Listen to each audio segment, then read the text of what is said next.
everyone. Um,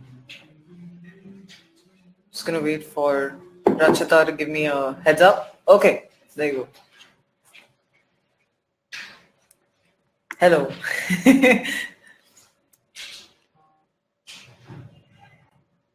Awesome. So I'm gonna before I actually start talking about what I'm supposed to be talking about, I'm gonna give a bit of a disclaimer. I'm not used to giving a webinar. It's kind of weird for me to be talking to a screen. So let's keep it as interactive as we can make it. I'm gonna talk about pretty much everything that I can and try and share my experiences with you. Then we'll look forward to your questions and how we can interact and how I can, not feel like I'm talking to a screen, basically. Okay. First of all, thank you for logging in pretty early in the morning on a Saturday. I'm actually quite happy to see so many people online, and hopefully I'll be able to share some of my experiences that help you out. So it's 11 a.m. I'm in the BitGiving office, and I'm going to start talking a little bit about my experiences. Obviously, when Amita from LSR reached out to me and she said that she wanted me to do a webinar and talk about leadership, one of the major things that we wanted to discuss was how that I felt that I could share with a lot of people how do you become a leader at an early stage in your life, which is probably something that as I talk about my life and as I talk about my experiences, you'll understand was not something I planned, but something I just came across and has been a quite interesting journey and something that I could give a couple of things, I could share a couple of things about as well. So first of all, let me introduce myself. My name is Ishita Anand, and I'm the founder and CEO of BitGiving.com, which is one of the biggest community-led crowdfunding platforms in India today.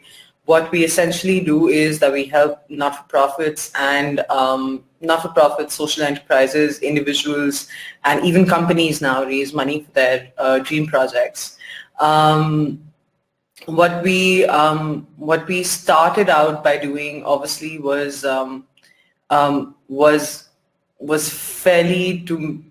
fairly at a point when a lot of not-for-profits were suddenly under a lot of pressure to start being outward-facing. The philanthropists had changed, the donors had changed, and they wanted to be involved at a much deeper level. And that's when we launched BitGiving, with the idea of bringing all these not-for-profits online, giving them a social media sort of interface where they could talk to their donors and tell them what they were doing and raise money for very, very targeted projects.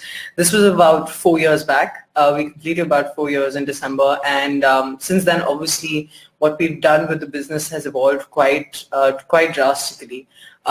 We started out by working with big not-for-profits, solving problems for them, went beyond that to actually work with smaller not-for-profits that were starting out, that I call the entrepreneurial social organizations, are working quite extensively with social enterprises that are for-profit.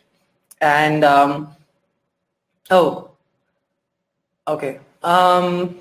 apparently people can't hear me. So just in case there are too many people who can't hear me very clearly, let me know. I'll take my headphones out and probably that'll make things easier.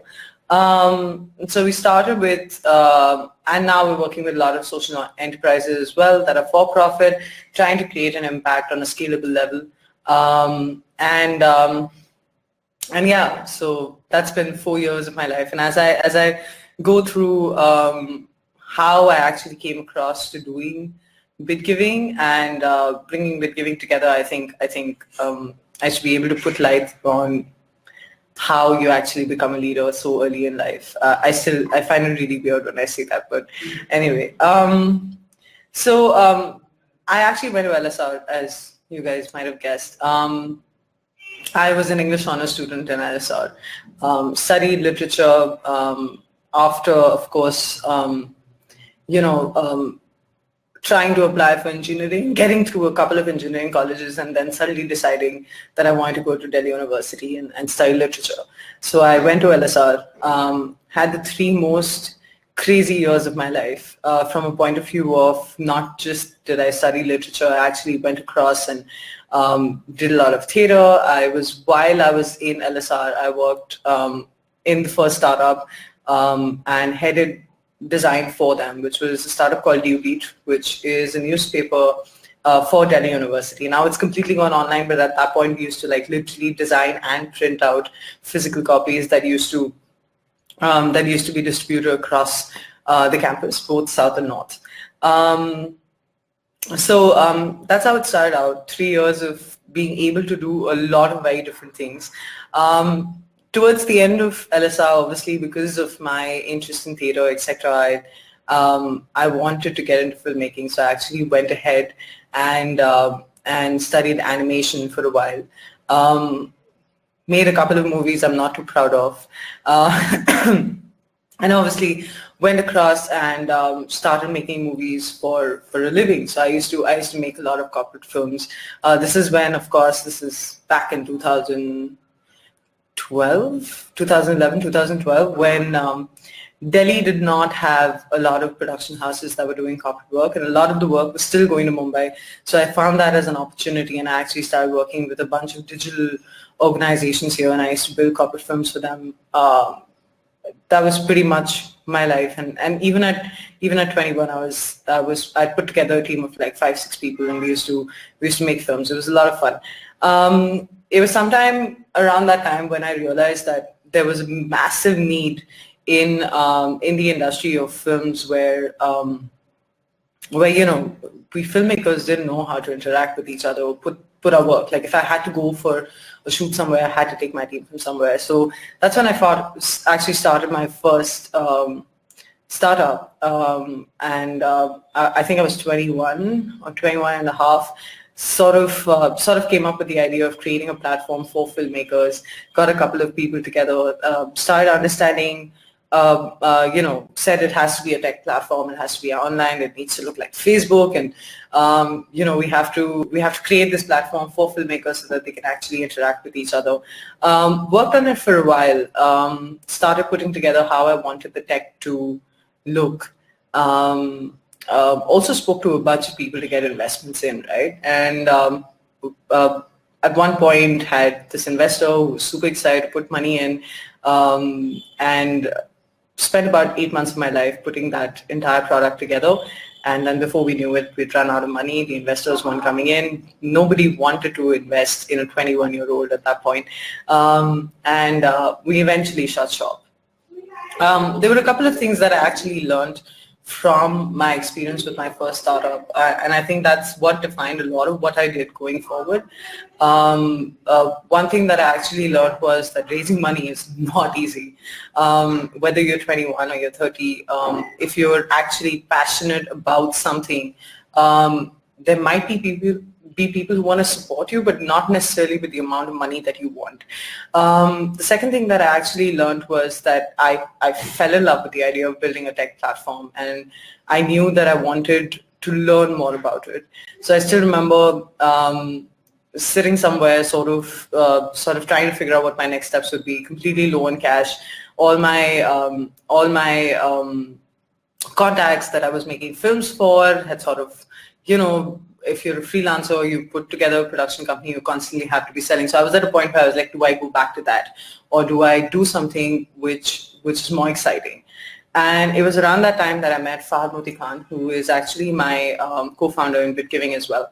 And he runs a tech company called Technology 9 Labs, and he said, come and work with us, and let's see where this goes. So I actually spent a year and a half working with the company as a product head. Knew nothing about tech, but learned it from scratch. And we used to sell banking products for a living. So it was one of the biggest learning years of my life when I was traveling all over the world, working with banks and companies in the payment space across the world, and actually telling them, building products for them.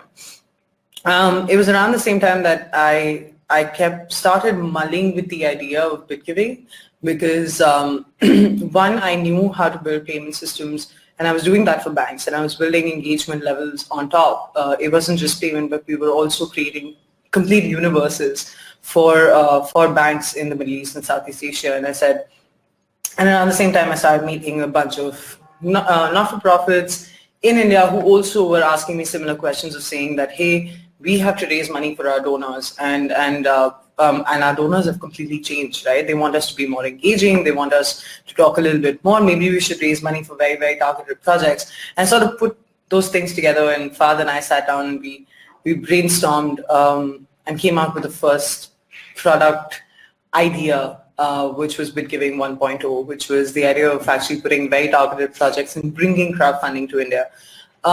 We were one of the first few crowdfunding platforms in India back in 2013. Got the opportunity to work with people very closely, and in the last 4 years, we've obviously evolved the technology and the platform quite a lot to be able to cater to the needs of not-for-profits and now even like businesses and social enterprises and individuals. So we have all sorts of companies and all sorts of ideas raising money on BitGiving all the time, which excites all of us, right?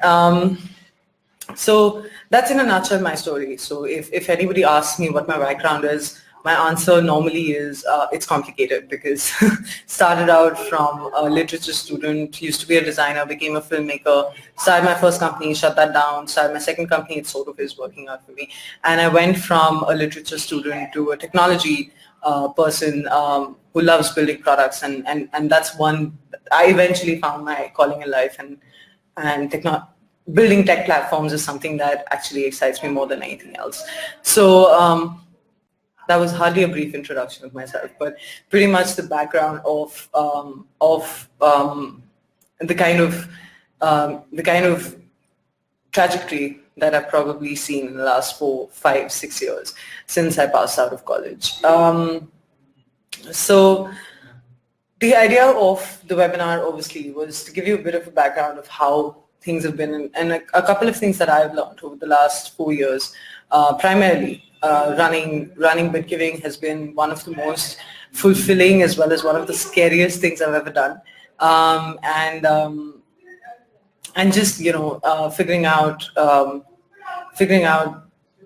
the different aspects of it and sharing whatever I've learned in the last 4 years. So I think when I was discussing the entire idea of actually talking about being a young leader to all of you, one of the biggest things that I wanted to share was obviously to talk about, which I talk about quite openly as well, which was we are in a stage in India or even across the world where everybody is getting excited with the idea of entrepreneurship. And we're seeing that left, right, and center. I think when I started out, it was a little difficult for me to explain to my parents and say that, hey, I'm thinking of starting my own company. I've just shut a company, but I'm going to start another company after a year of doing this. And it was a difficult conversation to have. But now with, I don't know how much of it is a good thing or a bad thing, but with the kind of sensationalization that entrepreneurship gets, so the kind of excitement that entrepreneurship said, we are seeing a lot more entrepreneurs coming in. It's never a bad thing, but I think what's ended up happening in the last 2 or 3 years is that a lot of people are now planning their entire life saying that one day we will start up, right? And as somebody who started up, who didn't even realize when she started out her company and put it together, and before I knew it, I was CEO. It's a lot of times when people come up to me and they say that we want to start out a company and we're still figuring out the idea, I'm like, get the idea first, right? Because it is going to be 5 to 10 years of your life that are going to be the most, how do I put it? The most exciting as well as the most grueling 5 to 10 years of your life. It's literally going to be the center of your life, and you can't do it just on a whim, right? It has to be done. It has to be done for something you're actually passionate about, and that's one of the first or the biggest rules of entrepreneurship as I see it.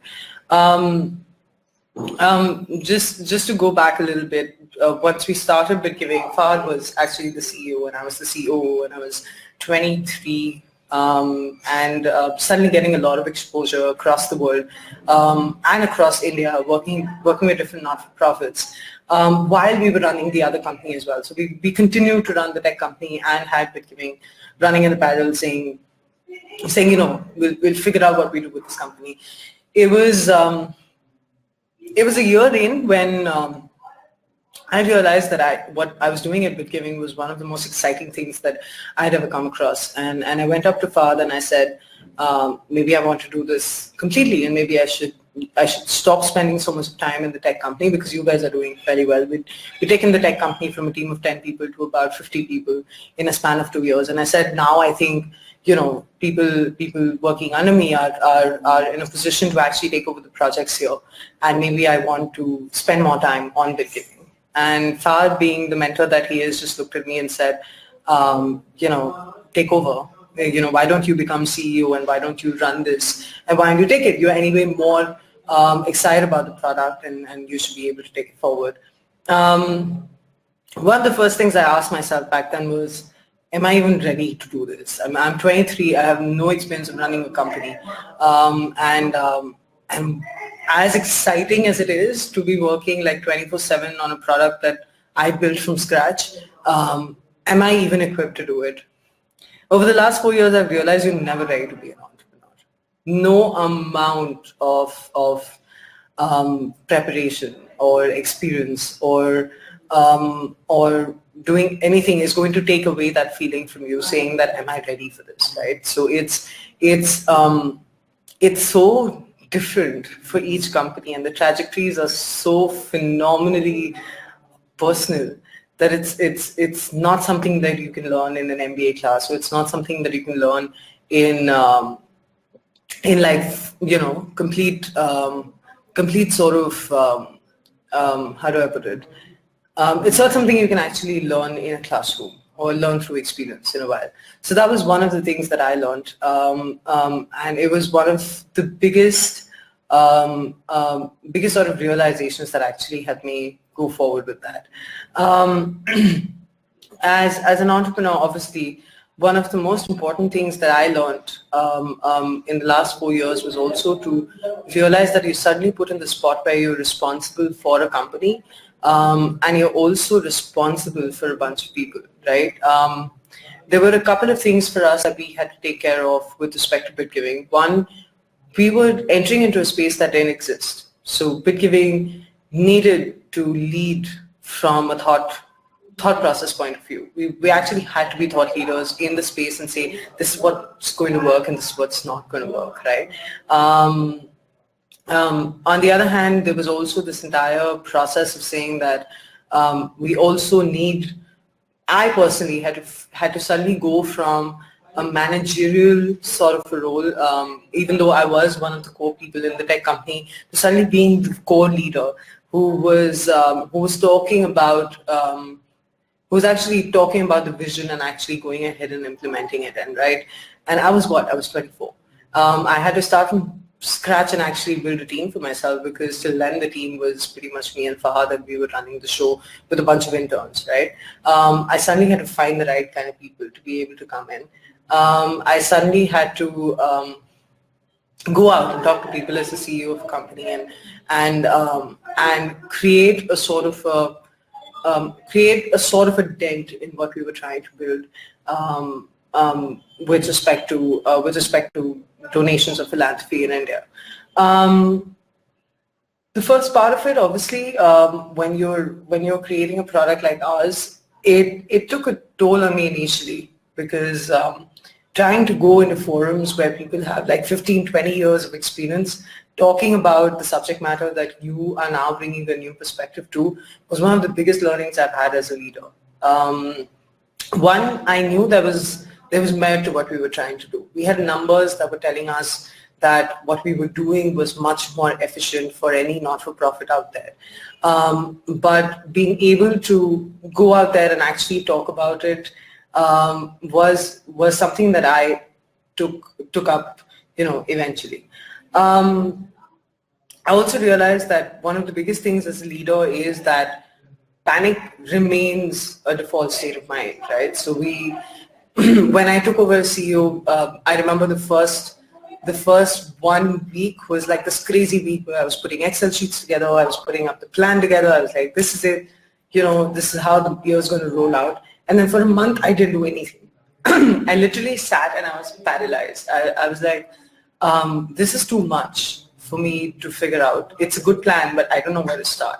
And I think that's one of the biggest things that, as an entrepreneurship, as a leader, you tend to come across. So I say this quite often to a lot of people, that as an entrepreneur, panic is literally your default state of mind, right? And there are two types of panic. One panic is probably the good kind of panic, where you're constantly panicking about what you can do next. And the other one is the paralyzing one, which actually makes you question everything that you've put together.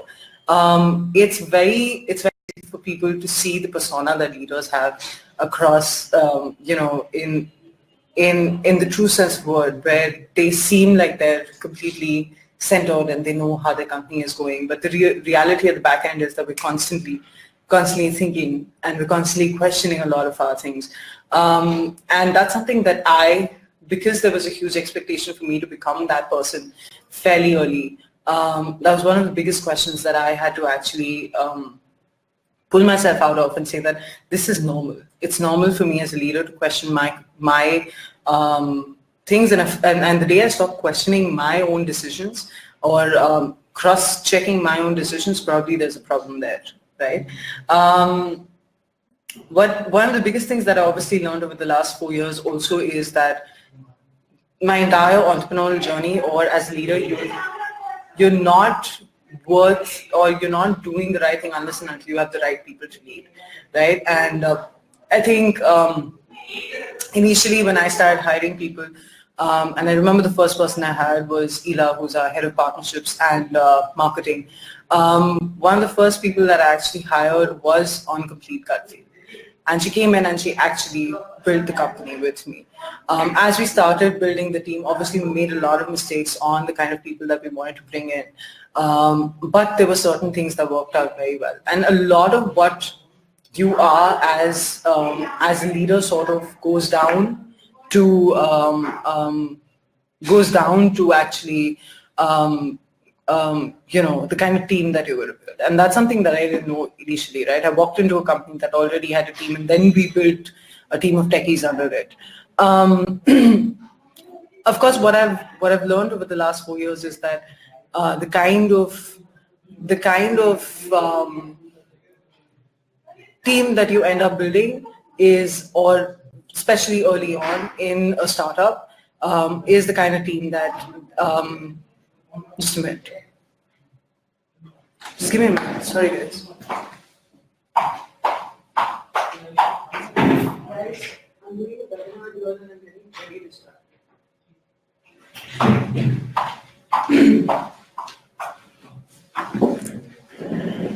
Sorry, guys. I was getting like super distracted because I could hear people talking outside.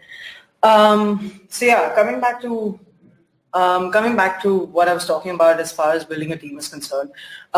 Initially, we obviously, when I started building a team, I found the right kind of people. What you realize as a company is that the way your company is going to go beyond an entrepreneur, beyond the leader, is by building the right kind of, by bringing in the right kind of people. Because eventually they're going to become leaders in their space, right? It goes beyond the vision of the entrepreneur after a point. So your core team is one of the most important people that you can actually bring in a company. Initially, when I was hiring, I was trying to be very mechanical about it, right? I need to get a marketing person, this is the kind of experience I need.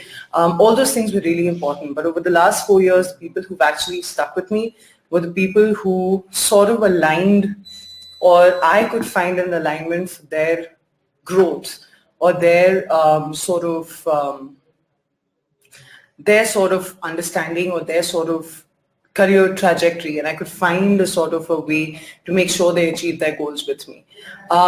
Because I early on met the kind of mentors that I did, who pushed me across and said that, this is this is what you should do, and they actually went out of their way to be able to make sure I achieved a lot of things. I took that forward with my team, and I said that now when we actually hire somebody, we don't ask them the kind of experience they come with. We ask them what they want to do in the next 5 years. And one of the major things that I want to figure out with them is saying, can I make you achieve that, right? And can we learn this together, or can I make sure that you learn these 20 things to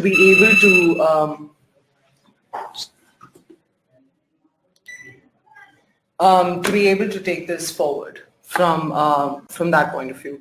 One of my biggest experiences of actually realizing that, and the thing is, you can't become a leader for your team unless and until there is a level of give and take, right? Your team's never going to take you just as a boss, especially in a startup, right? Especially when you're young. You're not. I wasn't the 50-year-old person with a lot of experience that they would have respect for just because I had so much of experience. I was somebody who was trying to do something nobody else had done before. I was somebody who had like crazy vision of where this company could go. And I had to sell it to my team, and I had to tell them that this is what I'm going to do.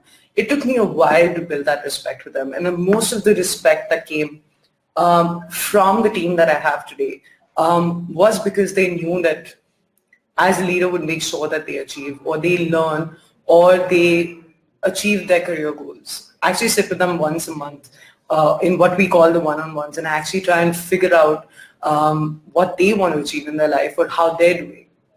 And it's so essential, especially in early stages or when you're a young leader, to find those bunch of people around you. One of my biggest examples is actually my COO today.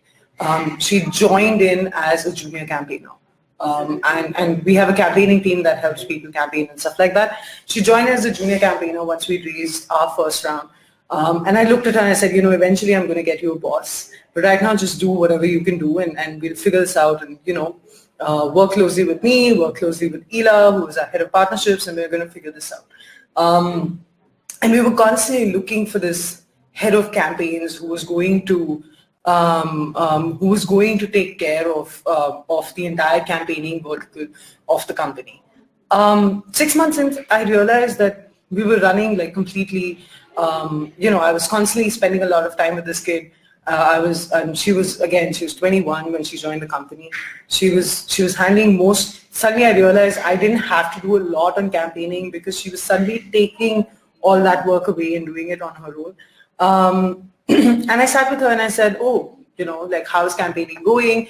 And she's like, these are the KPIs that we're hitting this month. And it was one of the most exciting one-on-ones I'd had, because I looked at her and I said, I don't think I need a head of campaign anymore. And I think the fact that I was given so many opportunities to make mistakes, to go ahead and actually take care of things I had no experience of doing, I somehow subconsciously did with her too. And she turned out to be, she's now my head of campaigns. She's now the COO of the company. She pretty much handles all the operations that we have, and she's 24. So one of the biggest things that I think I did right as leader at BitGiving was, because I got the opportunity to be a young leader, I actually went ahead and was able to build a lot of, was able to at least try and build a couple of young leaders under me. And I think it happened right with me. I sort of am trying to do it right with the team that we have here. Another thing that I actually wanted to talk about is something that not a lot of entrepreneurs and not a lot of leaders talk about. And I'm pretty vocal about this from a point of view of saying that while we create this amazing, beautiful aura around what leadership's all about, and while there's so much that's written about us and so much that's talked about us, it sort of puts this false sense of understanding across to everybody, saying that we already are with it, right? And we know all the questions and all the answers and pretty much all. So I think about a year and a half back, I realized it was very important for us to start, as leaders, start talking about how difficult it can also get. I remember when I raised my first round, I was sitting with one of my fellow entrepreneurs. We were having a discussion, and he looked at me and he said, sometimes Ishita, and by the way, he's one of my closest mentors from a point of view of, I look up to him a lot. I actually go back to him for a lot of very, very focused discussions on on the growth of the company. And he sat with me that day, and I think he realized somewhere I was completely off, and he sat down with me and he said, let me tell you something. There are times when I actually feel that I'm in a cricket field and one of the biggest, fastest bowlers is going to bowl to me and I'm expected to hit a six. That's how I feel every day when I'm running this company. And he runs a high growth company, by the way. And I looked at him and I said, oh my God, it's not just me. The pressure of that we put on ourselves from the point of view of saying that as a leader, we're supposed to be with it all the time, is something that I started to refuse after that. There are going to be questions, and I think as long as you have the same sort of excitement to actually keep on learning, somewhere it can get pretty mechanical to be a leader, or it can be, and you sort of lose the vision with which you start a company. And I've seen that happening around me. I think it's happened to me as well. It happens all the time to all leaders around you, where we start questioning ourselves so much, or we start questioning the kind of work that we want to do. That's been one of the biggest realizations that I had in the last 4 years, that as you have to be true to the fact that you're not going to have answers all the time, but you should also know how to deal with that and deal with that dead end that you sort of come across. Rest, I think the only one point that I wanted to go across towards the end before I actually open this up to questions, because the monologue is a little tough for me to handle.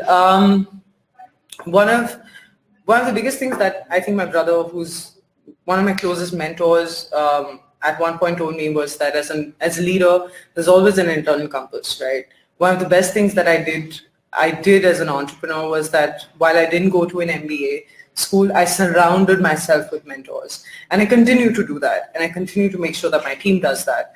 I have mentors from the payment space. I would have mentors from the business space. I would sometimes even have personal mentors, because there will always be questions that I can go and ask people for, right? And these are mentors I have a relationship with, in the sense that they've invested in me from a point of view of saying that, hey, we think you have talent, but they're also some of the closest friends I've ever had, right? So while I did all of that, brother keeps on reminding me, saying that while you have so many people telling you what to do and how to do it, and you should get that perspective, and you should make sure you have your bunch of people giving you that perspective pretty regularly. Don't ever question the fact that your gut feel is where it's got you to. And one of the biggest things that you can do as a business person or as a leader is remind yourself that gut feel got you where it got you today. So always listen to that. And I think that's been one of the core values that I keep going back to, saying, what does my internal compass say, right? So that's the only thing that I would want to close this discussion on. And I'm actually open to questions if there are any. And happy to, just in case anybody thinks that I didn't talk about something in particular, happy to, talk about that as well. Wow, no questions. Okay. Oh, suddenly.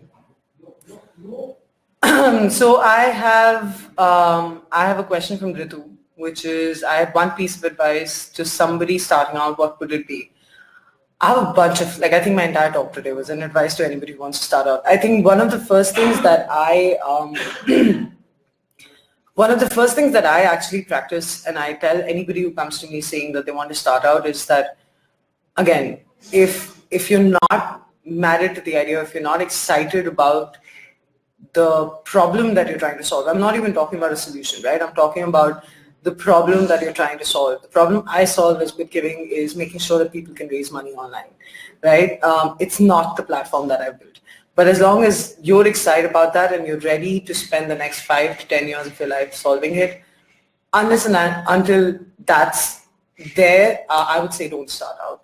Secondly, like I said, there's no right time to start out as an entrepreneur. So don't stop yourself either from starting out if you feel that you've found the right problem to solve. And more than anything else, I think, because it's Ritu, we as women tend to take longer to take the leap. So if you're stop questioning yourself and just take the leap, as long as that one thing is taken care of, right? So that's pretty much my advice to most people. Okay, I certainly have a lot of questions. So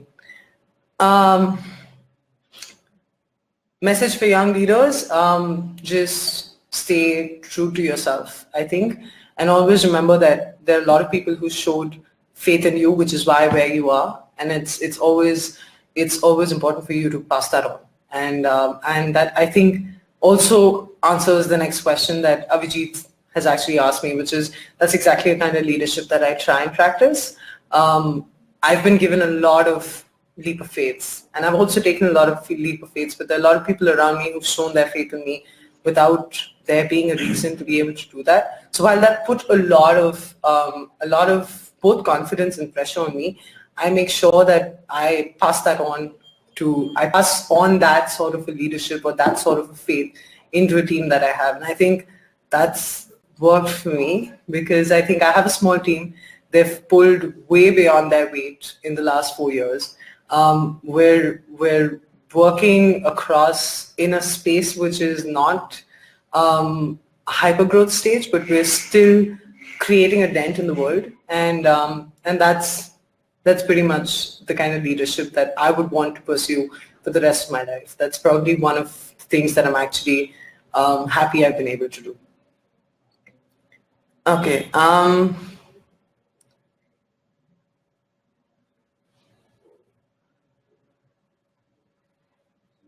Okay, I'm trying to figure out the UI here.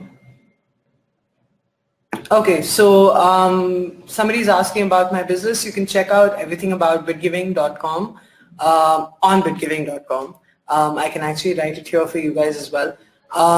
We are essentially a crowdfunding platform that lets lets early stage or even later stage not-for-profit social enterprises, businesses, individuals raise money online. We've had social enterprises raise money to us. We've had Cry, Oxfam, all the big organizations raise money through us. Smaller organizations raise money through us. We've also had the Indian ice hockey team raise money through us. Friendicos, when they were about to shut down in Delhi, ended up raising about 65 lakhs through us to be able to survive. So there are a lot of very, very different stories on BitGiving of very inspiring people that raise money constantly. So you can check it out on bitgiving.com. And if anybody has any questions about the business, I'm like, you can just write to me at some point and I'll be happy to look into that. Lowest and highest points in building the company. I think the high point happens almost every day. One of the most beautiful things about BitGiving is that we have a lot of very interesting stories online, a lot of very, very different people who come with their own stories and raise money from the crowd. One of the most, so every day we have something exciting. And I think the highest point for us is when we see these stories end up raising their money and coming back and saying, hey, this is what we did with your money, right? The highest point also for me was at a point when we were going through our lowest as a company. I think during the trajectory of the last 4 years, there have been times when we've questioned what we're doing. We've questioned whether we were doing it right or whether it was right for the company or etc. And I remember that's when I actually laugh and say that one of the biggest assets that I've created with BitGiving apart from the tech is the team that I have. And I remember as an entrepreneur, I was probably at my lowest and I had my team walk up to me and say, you know what, we got this. So I think that was the lowest and the highest point for me because I realized at the end of the day, no matter where the business goes, I've got this bunch of people who believe in me, who are talented and who are ready to go beyond their call of duty to make sure that we solve the problem that we set out to solve. So probably the highest moment for me. Mentors is a very tough thing to get connected. Yeah, I've been lucky. I've been surrounded by people who introduced me to people that I want to be introduced to, or I was also pretty lucky to find the right kind of mentors early on. I think the best way to find, and this is Abhinay's question, Abhinay, the best way to find a mentor is probably to be shameless about it. There's so many times that I've just written to people and said, I need like half an hour of your time, or I need like 20 minutes of your time because this is what I want to learn from you. And more or less, I've realized that people actually respond. It's as long as your email to them is very, very genuine, it comes from the heart, we all tend to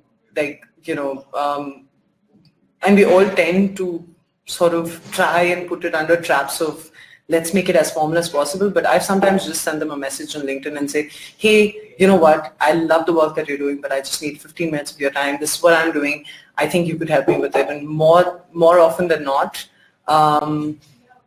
they end up responding. So just know that the kind of mentors that you want, and your mentors don't always have to be the guys you read about in the newspapers, right? So don't go and write to Vijay Shekhar Sharma because you want to learn about payments. Sometimes it's somebody in his team that could probably answer those questions for you. So spend some time on LinkedIn, find the right kind of person who fits, who would have time to spend with you. And then it's about the kind of personal relationship you build with them and how much they want to help you going forward. But if you're genuine, they obviously are going to come in. Okay.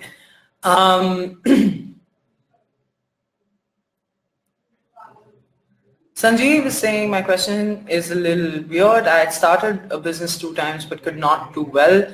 Now I'm a little choosy while picking any idea. Wow, this is such a loaded question. I'm still going through his thread. I think Sanjeev,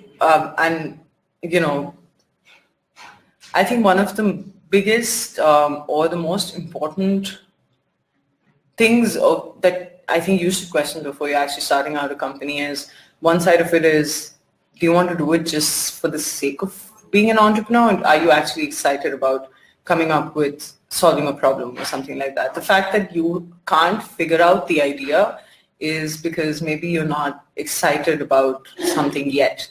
So I think keep looking for the right kind of problem to solve. Look for the problem. Don't look for the solution yet. And then try and spend some time coming up with the right kind of solution. Then also be practical about it and speak to a couple of people and see whether or not it's feasible, right?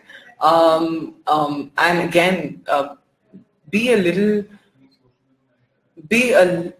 take the urgency of starting your company away, right? I think at this point you're like, I want to do this and I want to do this and I also want to start my company. I think take the urgency away. Give yourself some time to come up with the right kind of idea. Sometimes it just comes to you when you had basically no sort of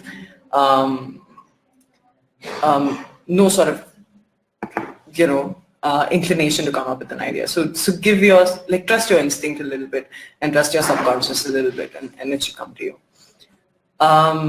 Yeah, like all entrepreneurs become philosophers, right?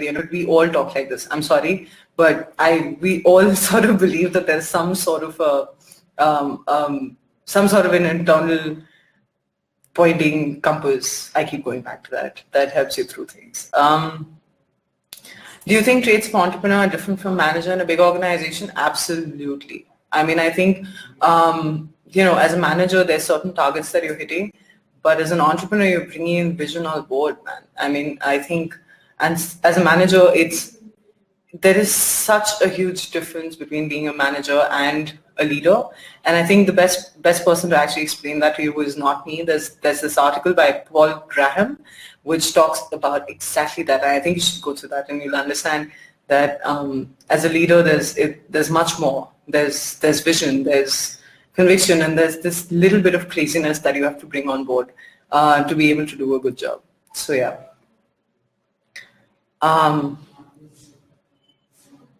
How big is your team? How do you ensure that your employees and colleagues stay motivated? I actually don't even call it a team. We're like a family. We're a team of 8 people now, as core as it gets. And pretty much we're building the company together. And I think there is a sense of ownership that was built with all the colleagues that I have.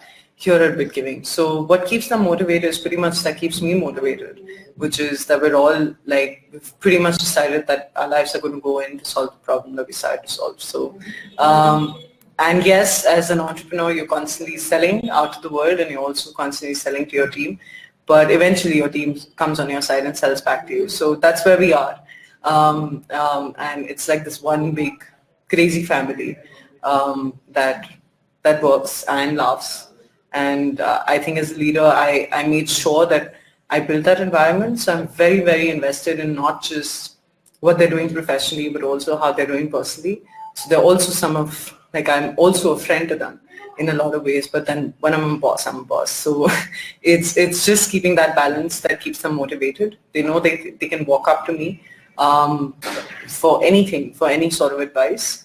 And I know that I can walk up to them for their perspective on things in my life. So I think early stage, that's how companies are built. Okay, you need to be an all-rounder in startups? Not really. Sometimes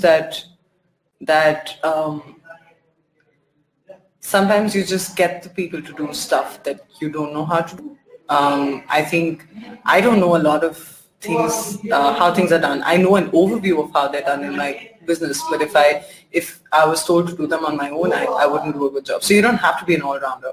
You need to be able to understand what your business needs and be able to plug that in. I think some of the best entrepreneurs I've met are not people who are doing all the work themselves. They're people who found the right kind of people to do that work for them and knew exactly how to extract it off them.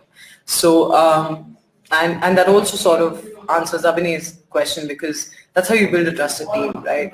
It takes a long time to build a trusted team. There are some mismatches that also happen. That has also happened with me in the last 4 years. Faith put into people that doesn't turn out. But more or less, if you don't take that away, and if you continue to invest in the people that you're working with, your team becomes very trustworthy. I mean, I think you just need to figure out what clicks with them and why they're working for you or working for your company or trying to build a company with you. And as long as you keep that in mind, your team's going to be the most trusted team. It's a gut feel. There's no sort of science to finding the right kind of team. Minimum documentation is required for crowdfunding. It's for early stage startups. It's all on the website. It's actually pretty, in order to start a campaign on BitGiving, you need to go through a due diligence process. So if you just go through our start your campaign sort of process, you should be able to get most of your answers. Otherwise, you can just write to us at campaigns@bitgiving.com and somebody will get back and help you through the process. So yeah. I don't know whether I've missed out on any questions. If I've missed out on your question, please do post it again and I'll take a look at it. Saurabh, any stories on how you refined your startup idea as you were bringing it to life, considering changes in target, customer needs, competition, investor demands? It's a constant evolution. Which is why I often say that when we started out, we were a completely different product. And I think over the last 4 years, it's evolved and people have evolved it for us. Like, I think,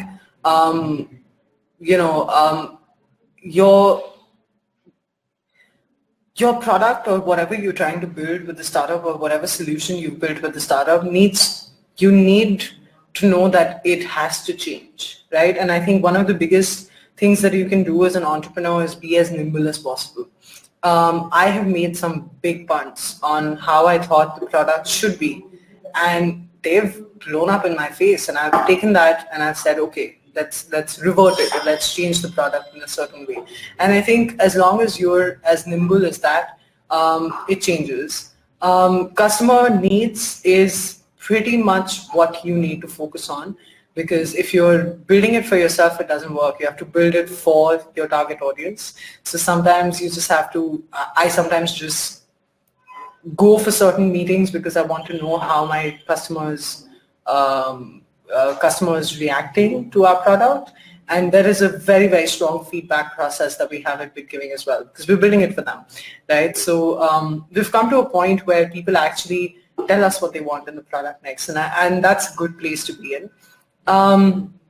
Competition, yes, you should also know what your competition is doing at every given point of time. I have a bunch of very interesting team members who are always on top of that. So, and not from a point of view of replicating what they're doing, but just knowing how they're doing certain things, right? Or just understanding what's working for them and what's not working for them is always something that you should have. And investor demands, I think, that's kind of scary because your business or the kind of investors that you bring in should be people who add to the business, right? Or who bringing in advice. The last call is always going to be yours. And I think, which is why it's so important to find the right kind of investors who back you through your vision and understand your vision very, very, very, very clearly, so that they can push you in the right direction or get you the right kind of contacts that you would need to be able to do that. So be very careful that if you're refining your business just because of your investors and you're not convinced, that's probably the wrong reason. It's always the customer first, and it's always the customer and the kind of stuff that you're offering to them, and hence the revenue that you will make out of it. So keep that in mind always. Sandeep is asking me, do you think diversification will give you to explore new avenues? I'm sure you have a lot of ideas in your bucket. I stopped coming up with ideas a while back. I think all my ideas are pretty much around BitGiving. But one of the things that I started doing the last 1 year or so was working with a lot of early stage startups and social enterprises, because that's my space. And a lot of my creativity comes from that, because then I work with younger entrepreneurs. I understand how they're doing it. And I started mentoring a bunch of them because it's exciting for me to see that, and my sort of learning process keeps on going. So that's what I do. I don't think I have the bandwidth to come up with another idea. Plus, BitGiving is what most of my ideas are going to right now. But I do try and take out some time to listen to what people are doing and the kind of ideas that they're toying with, and that keeps me on my toes. So it's a lot of excitement there. Abhinay is saying, if we have a bigger goal to pursue, should we start with the most viable business possible and look to work on the main goal, or should we start working directly after working and planning for starting my business? Okay, I'm not sure what you meant by that, Abhinay. I think when you're starting a business, it has to be viable, but it also has to be the most exciting thing you've ever done. I've seen people pick up the most amazing viable business models and not be able to do it justice because they weren't excited about it. I mean, it's very easy for you to come up with viable business models. I'll tell you a bunch of them that investors are loving these days, right? But if you're not excited about it, you're never going to execute it. So it's never about the idea. It's about the execution, and it's very, very important for you to know what you're doing that. And I understand you're still doing a job and you want to start a business, but I think, you have a sense of security right now. I would say put yourself out of the comfort zone. Start taking out a little bit of time to sort of come up with the right kind of thing. My startup came up from such a personal sort of realization that I had when I shut my first company, that I know it's a problem that I want to solve, right? So just find something that excites you enough, and then you'll just know. You'll want to take the leap of faith. Don't do it just because you want to start a company. I mean, it's 5 years down the line or even 2 years down the line, you're going to look back and you're going to question your reason. The one thing I've never questioned is my decision to start BitGiving. So I think be very sure about it. My email ID is obviously available. I'll actually put it on chat here. You guys are most welcome to send me any questions that you might have. We have like 5 minutes left for the Q&A. I have passion for the business, which this is New Delhi 48. How do I create funding for the same? So it depends on the kind of business that you have and what stage you're on. And it varies. It varies from raising money through crowdfunding through a platform like mine, or it also goes to the other side of actually raising money from angels or raising money from seed funds, and then building the company from there. So it's quite a loaded question. I think that's a webinar on its own of how to raise money for your startup. But as long as you're strong on your business model and you're strong on how you're going to spend the money, you should be able to find the right kind of fit for your business. It's too wide. Different funding possibilities work for different startups and different organizations. So for some people, a bank loan works. For some people, raising money from angel works. So yeah. Okay, so that's pretty much it. I think any other questions that anybody has? Otherwise, we have like 3 minutes to wrap up, which is pretty much the kind of time that I need to be able to thank you guys. Thank you so much. It wasn't that bad talking to a screen. You guys have been amazing with your questions and everything that you've been saying. I'd be happy to help you out with anything you might need. Hopefully, this was helpful, and I was able to answer some of your questions. And yeah, thank you so much. Thank you. I've actually shared my email ID, so please feel free to send me anything that you might need. I don't know how to write it, or you can just ask Ishita for my email ID. Thank you so much. Thank you.